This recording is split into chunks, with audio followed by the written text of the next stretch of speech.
This program is brought to you by Emory University.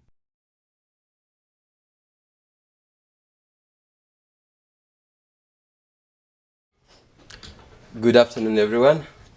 Thank you very much, Justin, for making this happen. Thank you very much, the members of the faculty and my colleagues for attending this lecture. I would want to say that it's a great honor to have this privilege to speak to those who know. And many times when you speak to those who already have a lot, I was tempted to come with all the books that I read as I was preparing for this, so that I might put them here and say, this is all that I'm condensing in 30, 40 minutes has come from this, and therefore then that might have given me a bit of of confidence going forward. But I will do with what I have now.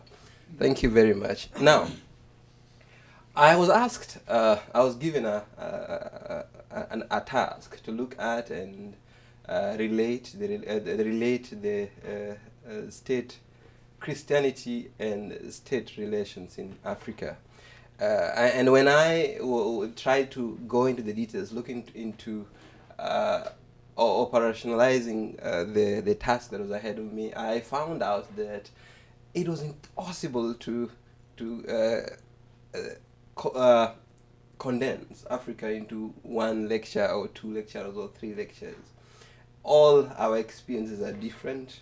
Though we are one people, I know, but our experiences are different, though comparable. And therefore then I chose to focus on the East African region that had mostly the colonial experience of the British. And that's why for the next few times I will talk about first Christianity and church-state and relations in Kenya. But then I will relate it to what happens in the East African region, and in certain instances also in what happens in Africa as a whole. Now, I want to start by, and then of course the second lecture, which will be on the 21st of February, will be on what individual members of the clergy have done in fathering, in fighting, sometimes even in going against the trends of human rights. That we will do in the next lecture. But today my focus is going to be what was the contribution of Christianity in the human rights in Kenya. And I will have to warn you that for the next few minutes, my focus is not going to be mostly in colonial Africa, because what happens in post-independence Kenya will be in the second lecture mostly. Now, we have an introduction, and then we will look at the role that was played by the Church Missionary Society, now Church Mission Society. I will look at the Scambo for Africa. We will look at what do we mean by the human. We must define the human if you're going to talk about human rights. And then we will look at the church-state relations in colonial Kenya. And then we will look at the debate as it relates to the recurrent human rights experiences in Kenya. And finally, I will open it up for a question and answer session.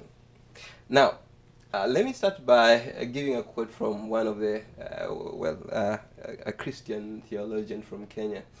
And this is what he says, that even when we want to reconstruct our understanding of Christianity, we must, if we are to be progressive, entail apportioning blames to ourselves as well. Let's not just say what happened then was a problem that was created by the missionaries. No. Let us be clear about what our contribution was, even as it relates to our definition, or how Christianity related to human rights. And rights must also be properly put within a social context. You must, when you talk about human rights, yes, but it must be within a society. It must relate to, for example, now we're going to relate it to the Kenyan society, and we must understand that for this case, we are going to divide it into duties and obligations and rights and freedoms on the other hand. And then if I were to, if you allow me to go on, then I want to go back to the Bible. And I am warned of the threat of I'm not going to be a preacher, but let me quote from the book, the second book of Kings, chapter 15, verse 1 to 4, and it says, in the 20th year of Jeroboam, king of Israel, Azariah, the son of Amaziah, king of Judah, became king. He was 16 years old only when he became king, and he reigned 52 years in Jerusalem. Azariah is also called Uzziah, and his mother's name was Jecoliah of Jerusalem. And let us focus on verse 3, and this is what it says. And he did what was right in the sight of the Lord, according to all that his father Amaziah had done, except that the high places were not removed, and therefore people continued to sacrifice burnt offerings in the high places, bringing the wrath of God. But he was good. But I want to relate that to our experience of the missionaries. They were noble in their aspirations to want to evangelize Africans, and they did very well in doing that. Except that it was within they acted within the colonial philosophy, and that believed that the African natives were savages that needed the saving grace of three things: 1, European culture; 2, European civilization; and 3, European religion, that was Christianity then. And therefore, then, even as we speak of if you were to come up with a list of the rashes among nations, we will come with it knowing that there is a limit to it as well. So let us then look at what happened in colonial Kenya. Because of that mentality, there was nothing that Africa was offering the world. When they came, then they were succeeded in making the African Christians come up with a similar worldview. For example, they believed that the missionaries were nearer to God than they themselves were and could be. The Africans could be. And there was nothing valuable about African cultural and religious heritage. That's one of the things that we were made to believe. The other thing that they made us believe was that the African... Please welcome. Yeah, okay. The other thing that they made us believe was that the European cultural traditions, they were themselves Christian. Everything about European cultural traditions were Christian. And then the African culture was either pagan, or it was heathen, or it was primitive, and therefore there was nothing really good that we could get out of it. We are talking about a teaching that was predominant in the missionary established churches, but which teachings and philosophy we took wholesome, at least mostly in Africa, in Kenya, the Kenyan part of Africa. And therefore then, if you continue with this, then you will realize that to understand how the missionaries thought, then we must understand how they ended up being in Africa. And we can only do that when we look at how who sent them to Africa. That's why then we will start, well, probably even before. There was a reformation generally in Europe. Well, in England, that played a very big role in what happened in Kenya.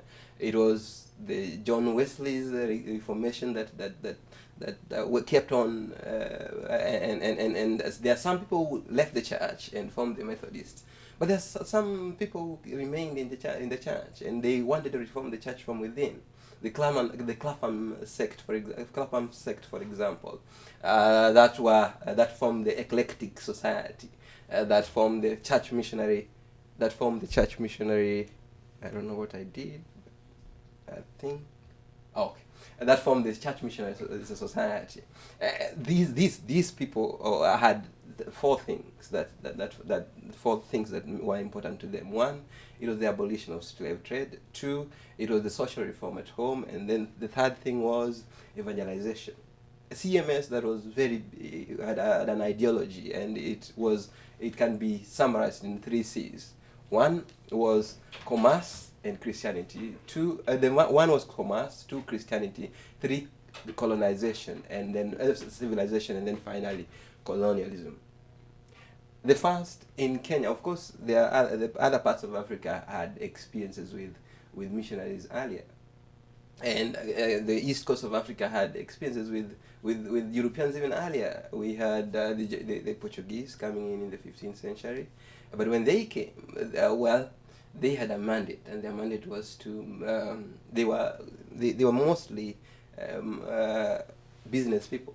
Their interest was to get as much as they could out of the East African coast, and what was it that they were seeking out for? It was slaves, it was gold, it was anything else that the East African coast could give them. But of course, we can remember, and I want us to remember that they had a bull, from a purple bull, that they went around with. And the bull was, as concerned as Africa, go out there and make disciples of everyone, because the Pope said he was the vicar of God on earth. Anything in earth, and everywhere on earth, he had power over, and therefore then he says, even if it meant using slavery to save their souls, please do. Even if it means plundering us and a nation to make them Christians and save their souls, let that be. That was the very original experiences. Well, maybe not original as such, because we know that the Ethiopians had the apostolic church for a long time, and there was not while the north became Muslim, the Ethiopian Orthodox Church remained as it was, but then it was cut off from its European whatever. But then my focus now is going to be modern missionary experience in Kenya, and then that's why I'm looking at Dr. Ludingcraft, coming into Kenya at Rabai in 1844 with his wife, and then John Berman is following him in 1846. And then the first British official engagement in East Africa, Eastern African coast, is when they sent Sir Bartle Frere, when they sent him to come and then negotiate a peace, a deal with the kingdom of Zanzibar to end slavery. And that was the first whatever. Today we have Frere Town. We call it Frere Town in Kenya. That was the camp that they formed for freed slaves. That was in 1872. If we then let's remember then what happened, how Africa became a property, or a dominion of the Europeans.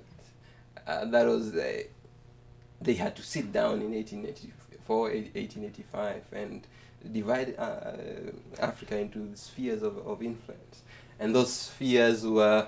I want to confirm that the British were represented, the Austria-Hungary were represented in these talks, France was represented, Germany was represented, Russia, USA was represented, Portugal, Denmark, Spain, Italy, Netherlands, Sweden, Belgium, and Turkey. These were represented. But many times when we talk, we forget that the churches and the mission societies were represented in these talks as well. And that's why in the final act, the act that they come up with in the 1885 Act of Berlin, they make this proclamation. They say that in order to civilize Africa, in order to Christianize Africa, we are going to open it up. Yes, we are going to have spheres of politically, we are going to have spheres of influence, but we will open it up for mission stations. We are going to open it up for missionaries. You don't have to go to Belgian Congo if you are from Belgium. No, we are going to open it up to anyone who wishes to have a mission. And then I want to tell you that it was a marriage of convenience, a marriage of survival. Both the political powers and the missionaries. They needed the politicians as much as the politicians needed the missionaries. The reason why that happened is many times what worked for many African societies and African chiefdoms was that the missionaries would go ahead, they would pacify or bamboozle the Africans with the magic of Western world, and that included many things, including sweets and sugar and salt and gunpowder and they would be bamboozled by all these beautiful things and told how this is only possible if you accept the political authority of the colonizer, and the colonizer would come in, and that would be it. Or there are times when certain people were impossible to deal with. It was impossible for the missionaries. So what they would do is they would talk to the colonial powers administration, and the colonial administration would go use the use of force to ensure that these people toe the line before the missionaries would come, and under the umbrella and the protection of the colonial powers, they would subdue the African. Now, I want to ask, we're talking about human rights in Africa, but then I think the one thing that we must agree on is that who is a human?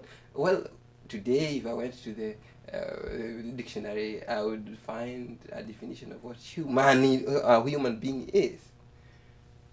But is that the definition that they had as they came to Africa?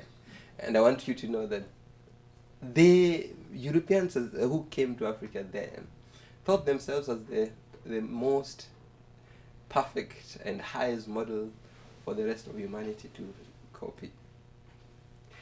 They thought, and I want to add this, I will revisit, but I will tell us that even though they rejected evolution as in as much as it doesn't accept creation, but when it dealt with social evolutionism, they agreed to it 100%. They were in and they agreed with it 100%. They stopped at a point where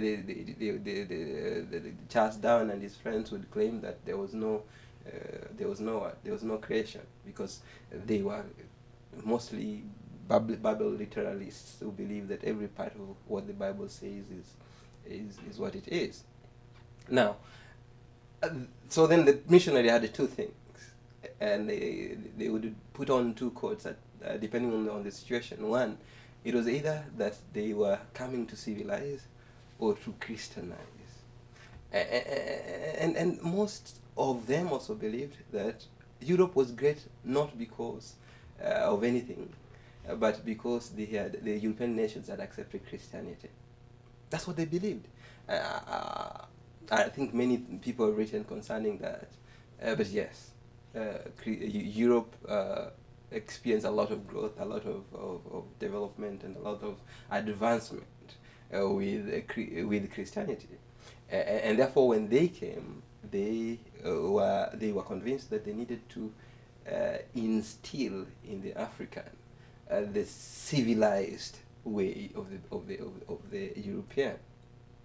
In fact, I want to ask us to read a quote from Placide Temple, who writes in 1959. That is at the very throes of colonialism, and this is what he says: that we do not claim, of course, that the Bantu are capable of formulating a philosophical or even theological treatise. In fact, they are not even possible to come up with a complete adequate vocabulary for it. It is our job, who are we, the missionaries, to proceed to such development. It is we, the missionaries, who will be able to tell them in precise terms what their inmost concept of being is. So we're going to help them define themselves. They will recognize themselves in our words, and will have no other ways but to agree with us. That was the human. That was we are the epitome. So then, if you're talking about hierarchy of beings, let us look at who the hierarchy of beings, and this is how it was. Number one, of course, that were looked at as gods.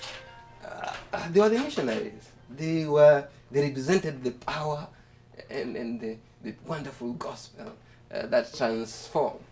And that gospel is the gospel of Christ.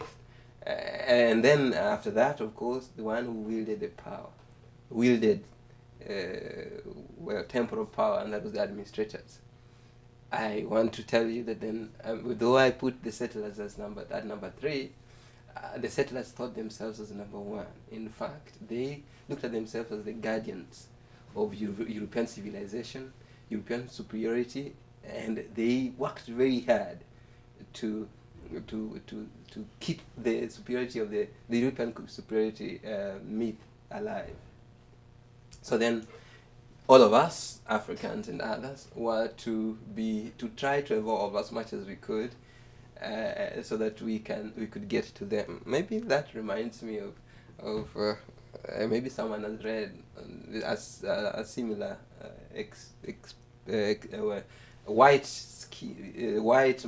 black skin, white masks, where this Fanon, was it Fanon? Yes, tells us about his experiences living as a black man in a French colony, and how everyone looked forward to being, how you speak told how much you had a lot evolved.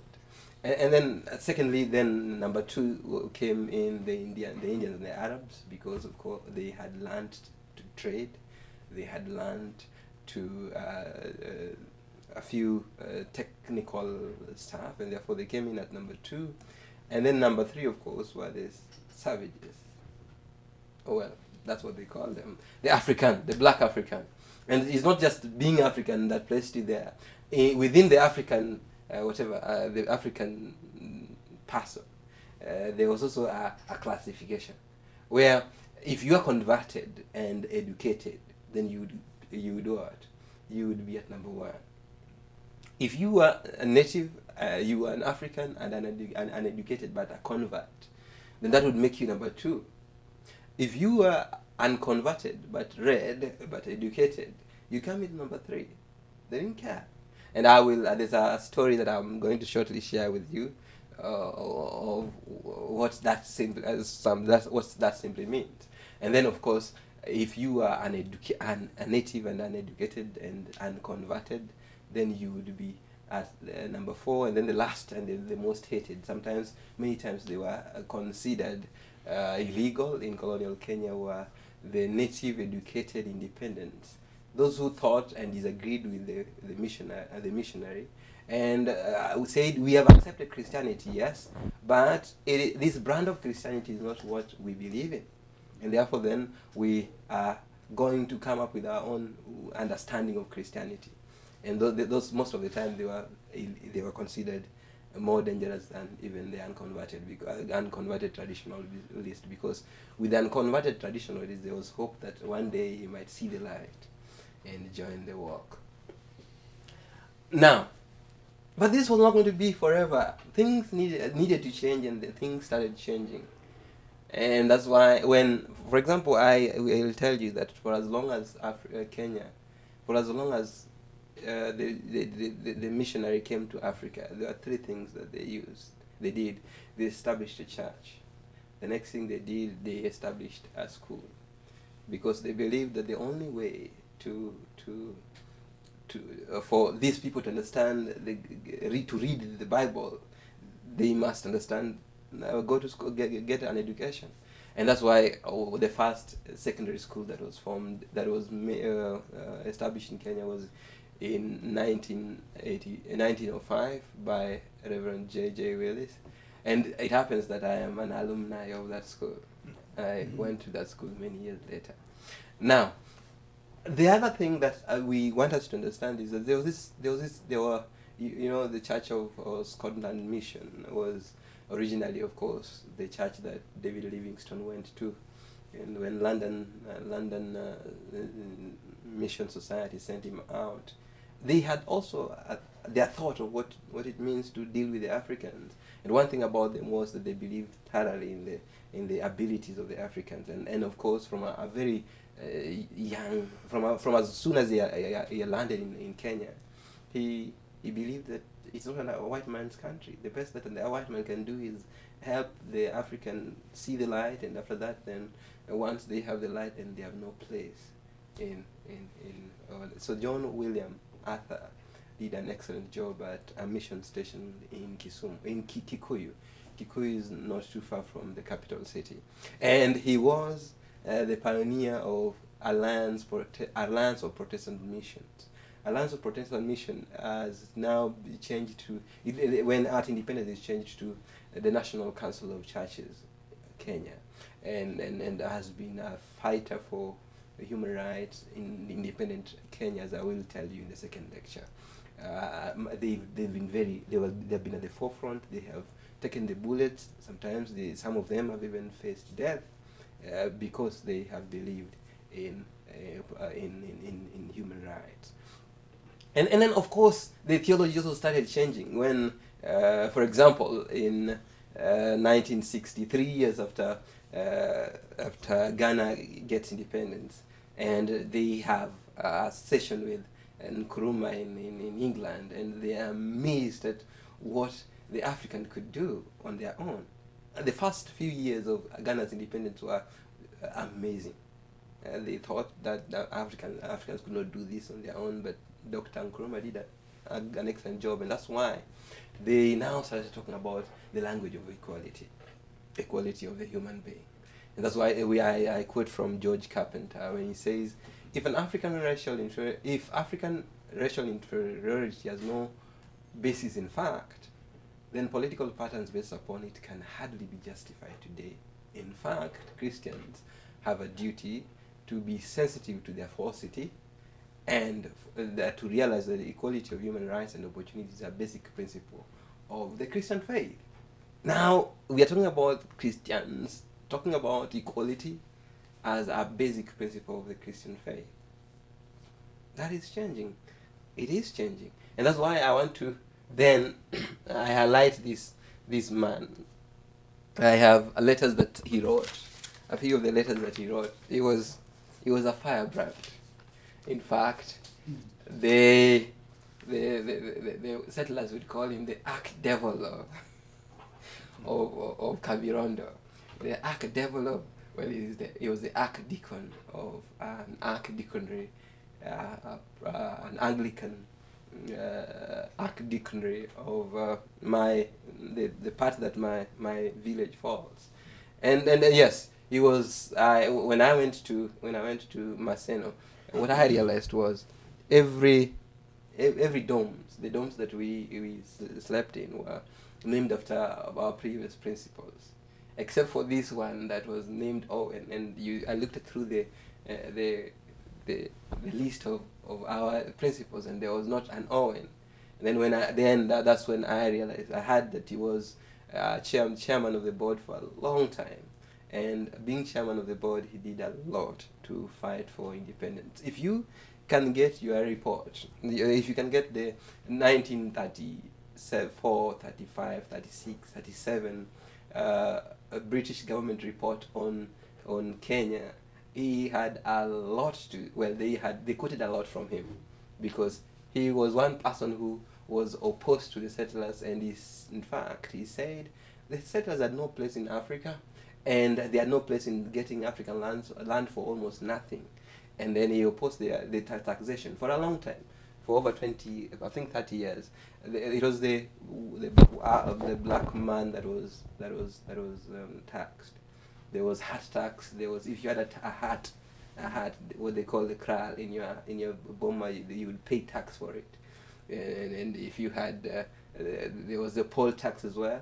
It was only imposed on the Africans so that they needed to have a value that had been created in money. So you had to go and work for a settler to get that money so that you can come and pay your tax.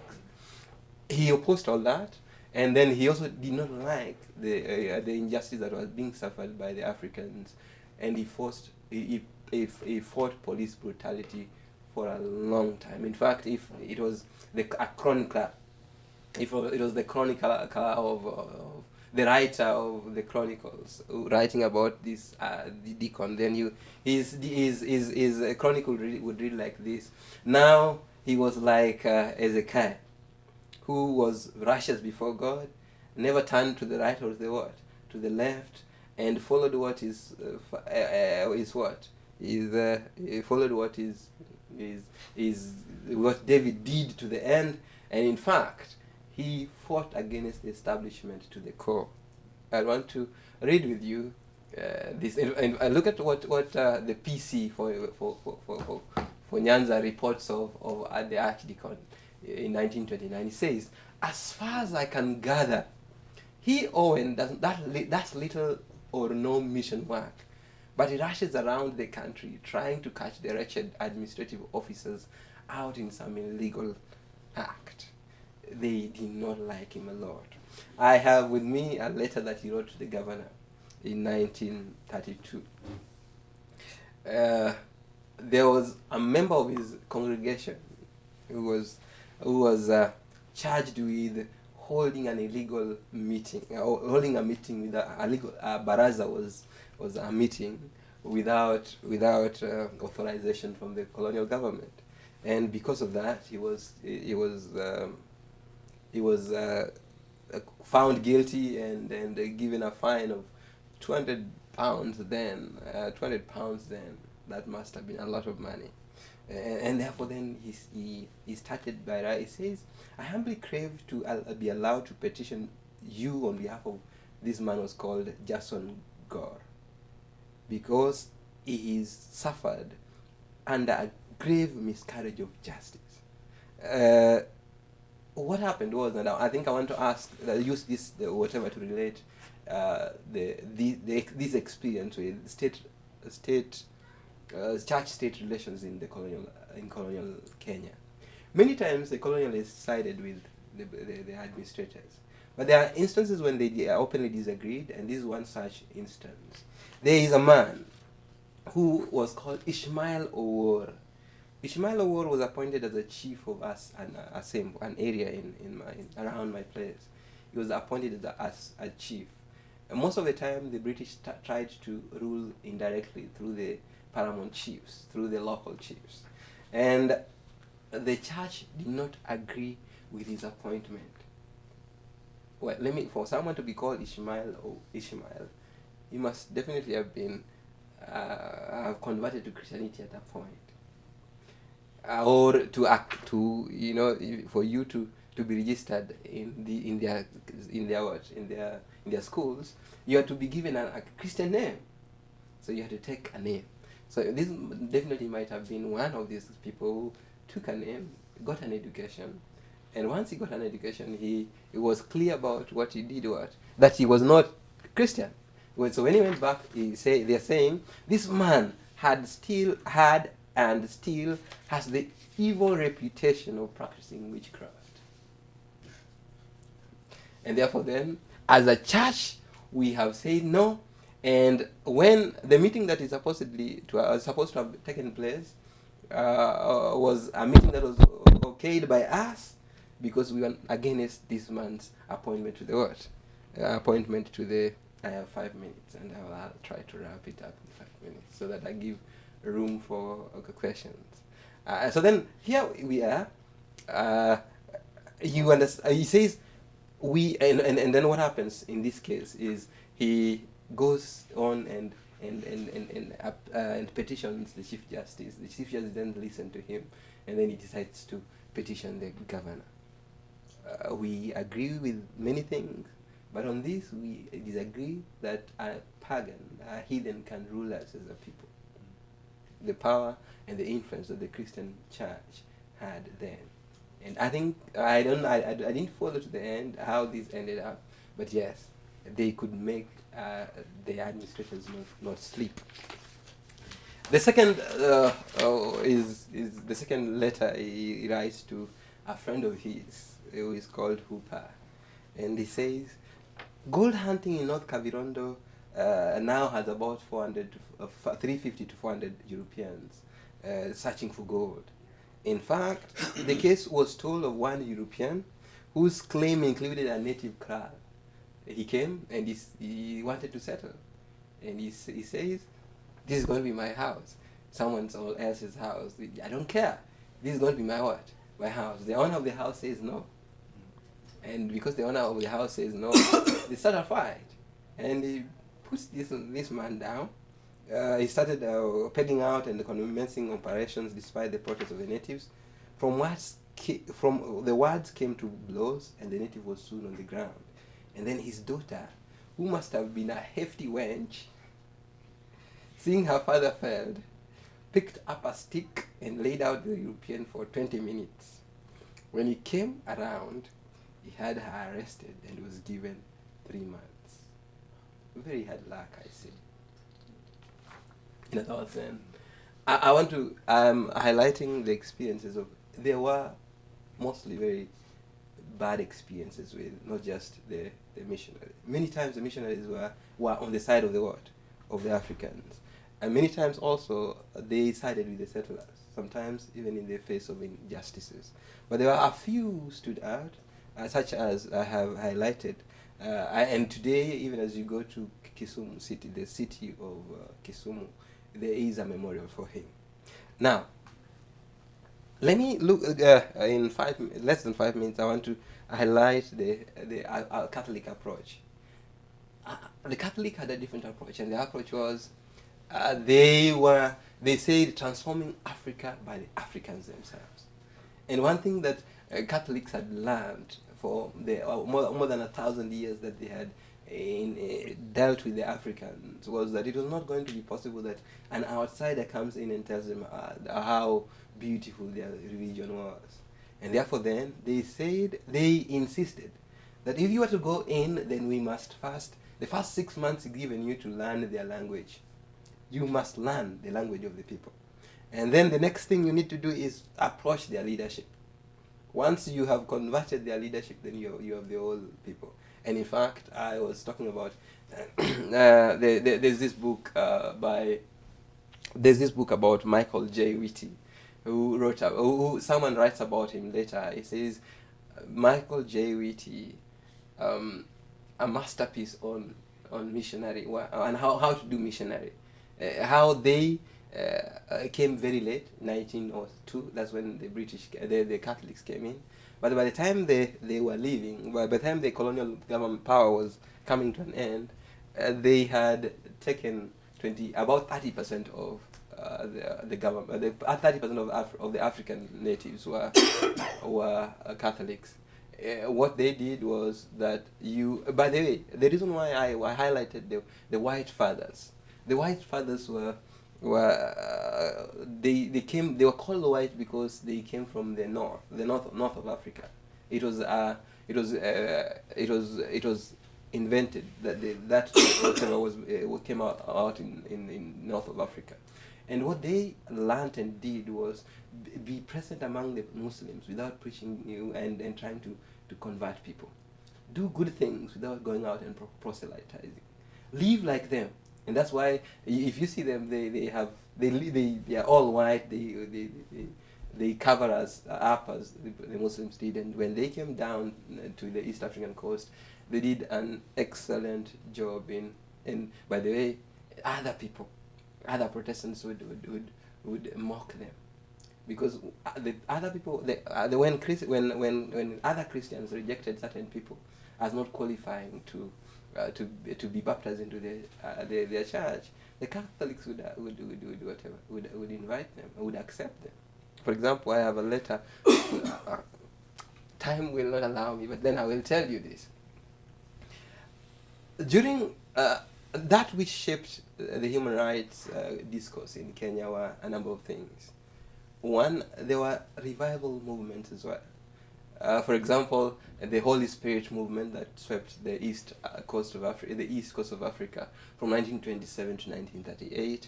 And when you are in Kenya and you're talking about tukutendereza, you will among the Anglicans, the people immediately start singing because it came with a song that was very persuasive, and the issues that were of great concern to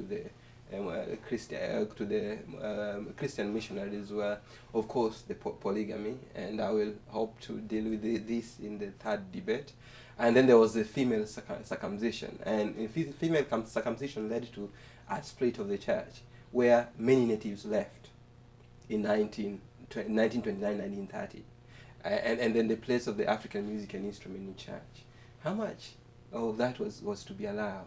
And then there was the place of the levirate marriages, where a woman could marry another woman, and you wonder how that happens. But I think it's something comparable to what used to be in the Jewish culture as well. There was whatever marriage for us is if a man dies without having children, then the wife is potentially supposed to marry his brother. Yes, yeah. to be, yes. And that also was very common. That is still very common, and it's an issue that they had to deal with amongst us. And then finally, there was this thing they called abduction of women, or the payment of dowry. They thought that was, how can you buy a woman?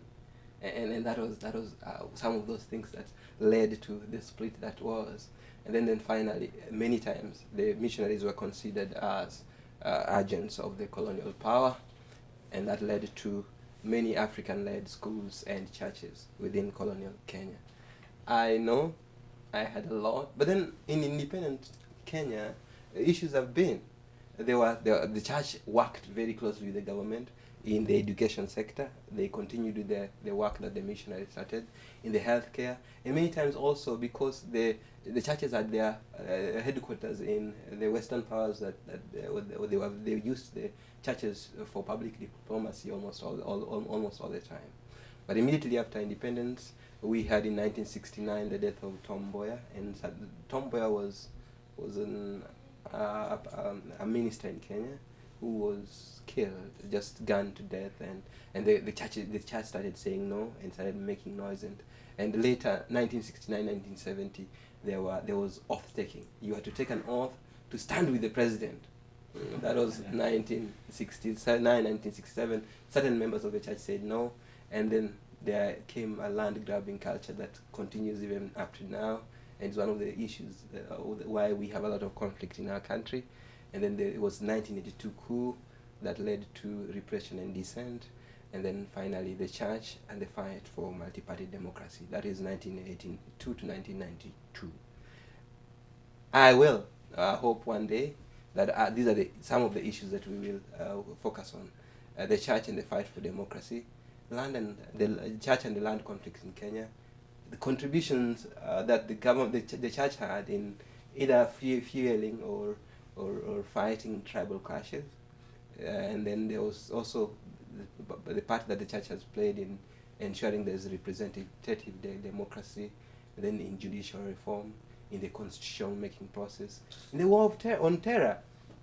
Have they many times they have come to the support of their Muslim brothers, but has it always been that way? And then the church and its role in dealing with extrajudicial killing and accountability for international crimes, and in dealing with impunity. Let me end by saying this, and I'm glad I'm saying this on the Black History Month. Let me quote Martin Luther King for the Black History Month, and I'm saying, it may be true that the law cannot make a man love me, but it can stop him from lynching me. And I think that is important. I think it is. And that's the same way that today as we speak, Kenya is going through a difficult time, where we do not know whether we moved ahead with our democratic gains and civil liberties or not. And therefore then when we talk about these things, then we would want to ask that we focus on the importance of strengthening the rule of law. And thank you.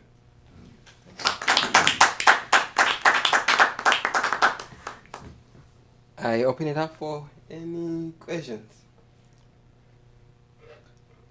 Yes, or probably even additions. So you don't have to be. No, it doesn't have to be a question. No, it will be a question. I think I was just curious about Yeah. Please. Curious about. No, I wanted you to even switch on. It's okay. the Okay. the comment. I was curious about the discourse of the missionaries and the church at various times. Who was the interlocutors? I mean, who was engaged in that conversation? Mm. Was it only among Europeans themselves, Mm. or did it address other constituencies? No, many times,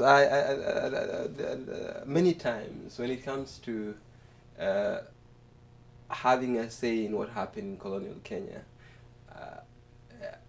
for the first few years, it was just a conversation between the Europeans, and therefore, if it's a disagreement, it would be a disagreement between people who have a common heritage.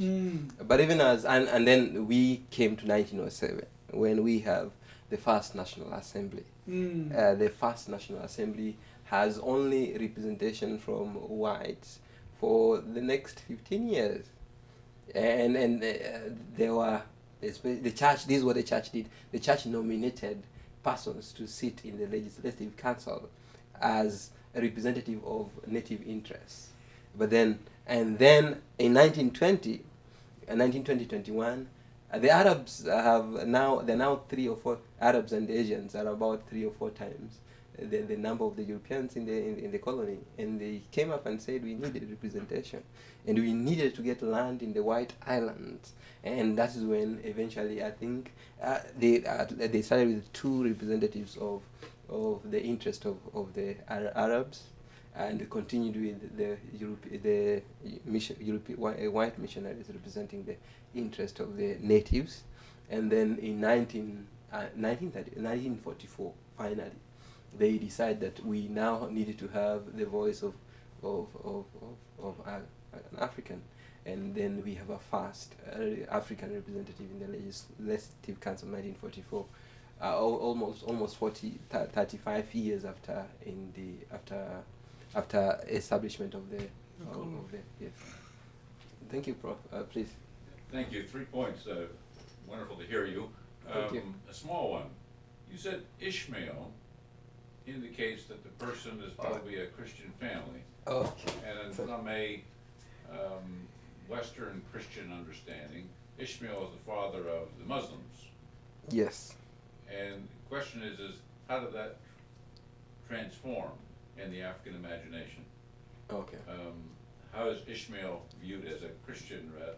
He's the pariah of Abraham and Hagar. And the thought is, and the tradition teaches, perhaps without genealogical justification, tradition teaches he then becomes the father. He has 12 sons and becomes the father of a great people, and that great people ultimately is the people in which the Mohammedans received. And I'd be interested in that. Okay.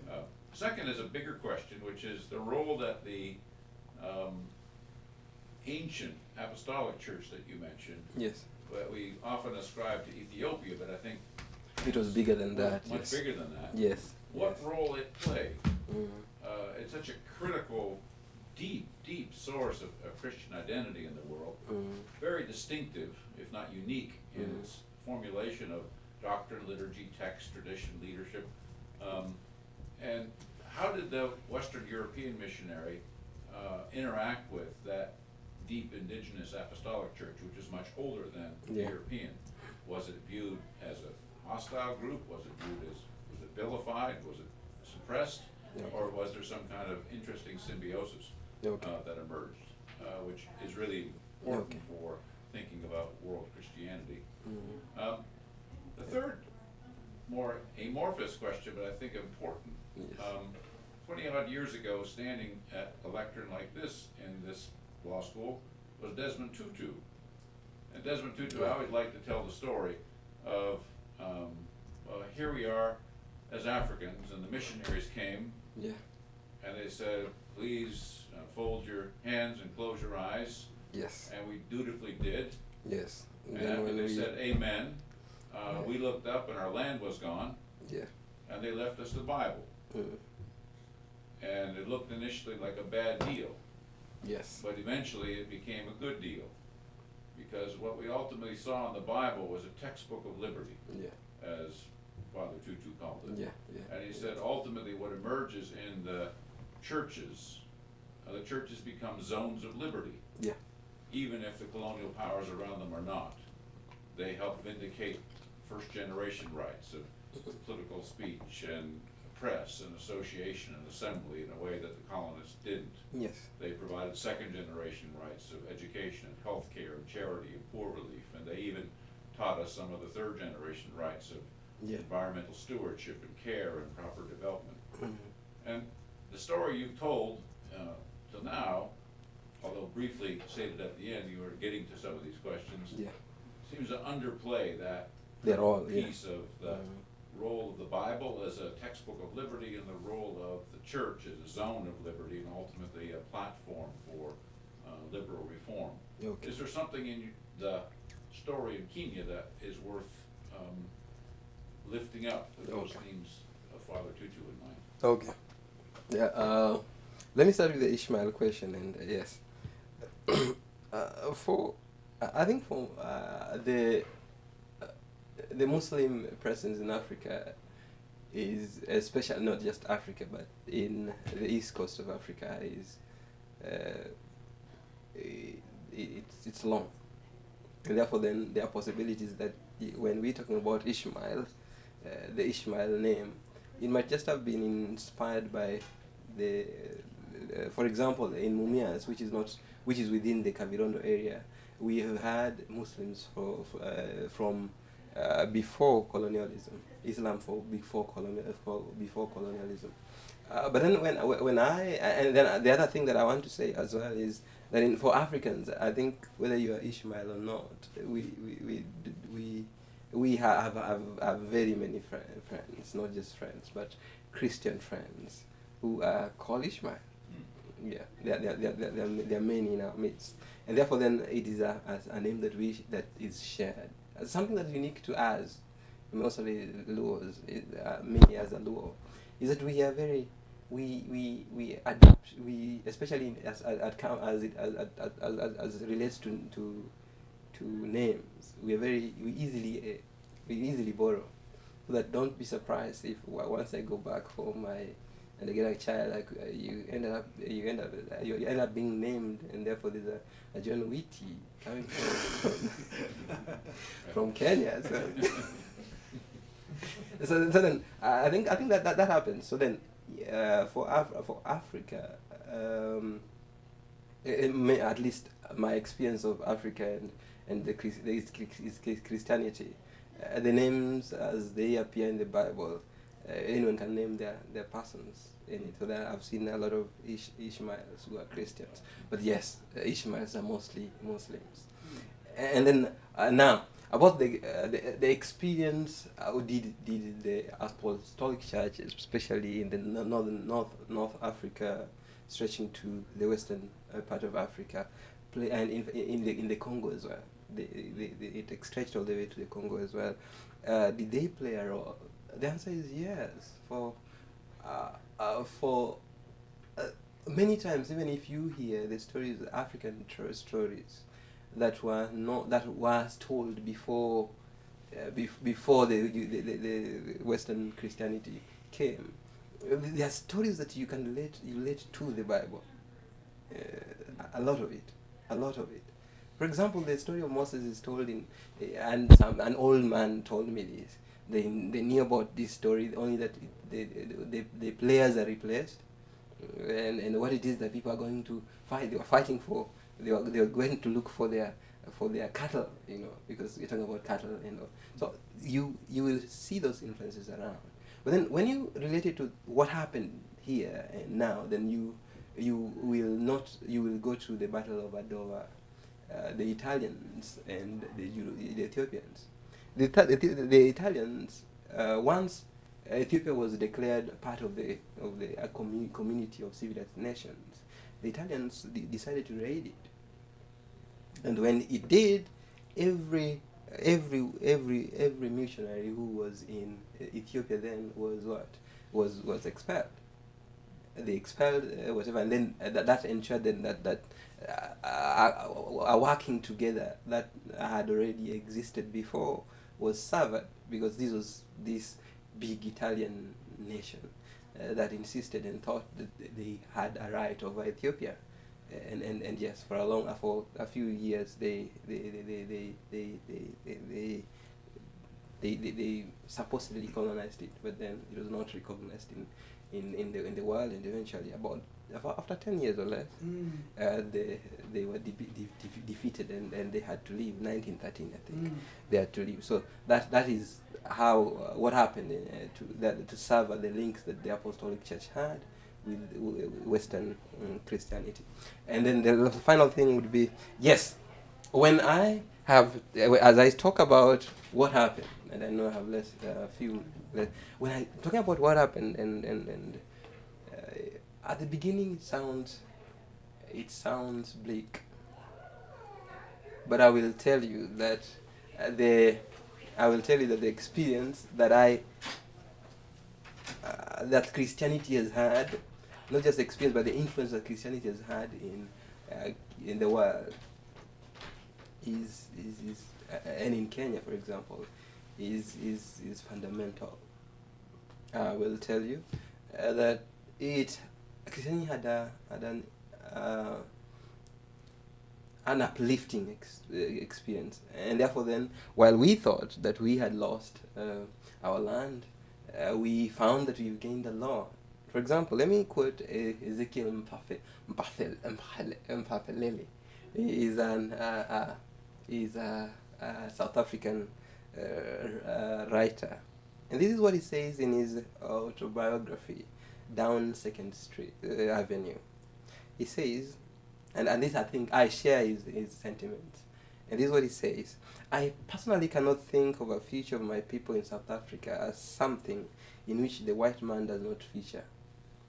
Whether he likes it or not, our destinies are inseparable. Whether he likes it or not, and I have seen too much that is good in Western culture, for example, the music, the literature, the theater, to repudiate it. If the white man shuts his eyes to the good that is in my culture, he is the poorer for it, and I am up on him. In other words, what I had hoped, maybe I failed to do it. I had hoped to paint a picture, and that there was a lot that the African culture could have given Christianity. There was a lot that Christianity could have. There was the reason why we are not many times people may not look at us as cultural Christians is that our cultures were never given. There's no table of debate on what is good and what is not. In fact, I think I've said it in the past, and I say it now, that if the conflict with African culture were to be would have been dealt with the same way the conflict between Gentiles and Jews was dealt with in the Jerusalem Council, then I think we would have had a different story altogether. And I will say today as well that Christianity did well, but then it left people lost because we could not identify fully with every aspect of Christianity, because it wasn't of Western Christianity, because it wasn't purely Christianity, because there's a lot of Western cultural influences in it, so that if we were allowed a bit of a chance to have expression of who we are in the Christianity that we profess, then it would have been a better. In fact, the whole of Kenya would be. Most of Kenya would be Christian today, and that's my story. Thank you.